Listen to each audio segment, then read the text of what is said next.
جنازہ جب سامنے رکھا رہتا ہے تو امام صاحب مائک لے کر کے کھڑے ہوتے اعلان کرتے ہیں. اعلان کر رہے ہیں، بہت اچھی بات ہے، اعلان غلط نہیں ہے، لیکن جو حقیقت ہے اس پر میں تبصرہ کر رہا ہوں، کتابوں میں لکھا ہوا ہے. جنازہ سامنے رکھا ہوا ہے، امام صاحب کھڑے ہو گئے. جنازہ پڑھانے سے پہلے کہا کہ دیکھیے اگر اس مرحوم نے کسی کا لین دین کیا ہے، کسی کا لین دین اس مرحوم کے ذمے ہے تو بیٹا موجود ہے، لے لیجئے گا. اور اگر کسی کو تکلیف پہنچائی ہے زبان سے، ہاتھ سے، تو معاف کر دیجئے گا دل سے. لیکن کتابوں میں لکھا ہے کہ اس اعلان کا کوئی فائدہ نہیں ہے. جس کو ستایا ہوگا وہ نماز پڑھا، جنازہ پڑھنے کے لیے نہیں آیا ہے. جس کو دکھ دیا ہے، تکلیف دی ہے، حق مارا ہے، وہ نماز جنازہ پڑھنے کے لیے نہیں آ رہا ہے. تو یہ اعلان سر سے اوپر جا رہا، کوئی فائدہ نہیں. اگر اس اعلان کے انتظار میں آپ رہے تو آپ کا گھاٹا ہے. جو کام کل کرنا ہے وہ آج کرنا ہے، جو آج کرنا وہ بھی کرنا ہے. جیتے جی اپنا معاملہ صاف کر لینا ہے، معافی صافی کر لینی ہے انشاءاللہ. آپ دیکھیں گے مرنے والا جب مرتا ہے تو پیر کے نیچے سے روح نکلتی ہے. پیر کے نیچے سے روح کو دوہا جاتا ہے. جیسے گائے کو دوہا جاتا ہے اسی طرح پیر کے نیچے سے روح نکالی جاتی ہے. اس کی مثال ہے کہ جب آپ دیکھیں گے جب آدمی مرنے والا ہوگا تو اس کا پیر ٹھنڈا ہو گیا، سمجھ جائیے یہاں سے روح نکل گئی.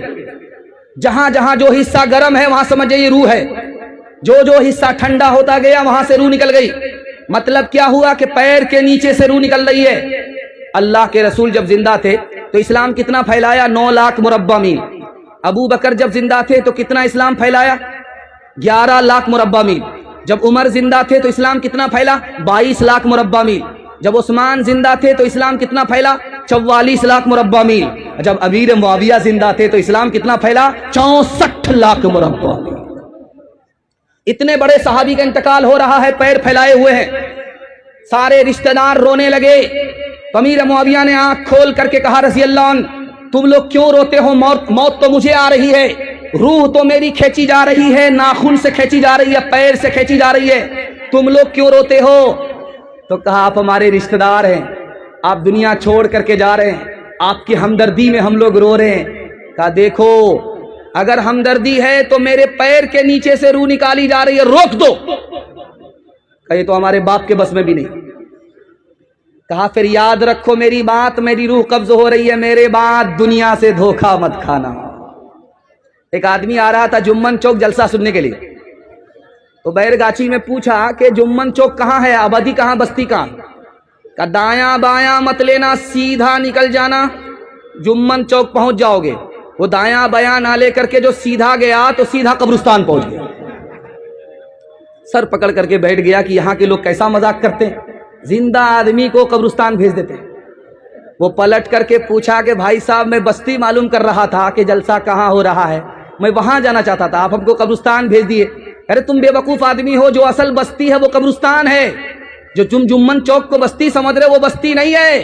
ہم نے ہر آدمی کو قبرستان میں آتے ہوئے دیکھا ہے، لیکن قبرستان سے کسی کو کہیں جاتے ہوئے نہیں دیکھا. اصل بستی تو اس کا نام ہے. موت سے پہلے انشاءاللہ موت کی تیاری کریں گے، ہاتھ اٹھائیے انشاءاللہ.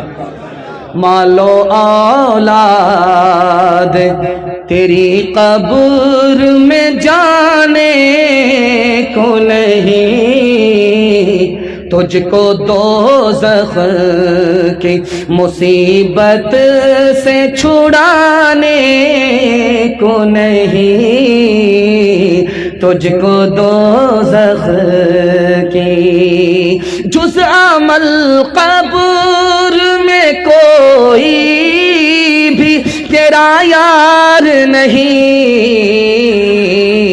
کیا قیامت ہے کہ تو اس خبردار نہیں، کیا قیامت ہے کہ. ایک خوبصورت پیغام پورے جلسے کا خلاصہ ہے، آپ کی خدمت میں آ رہا ہے.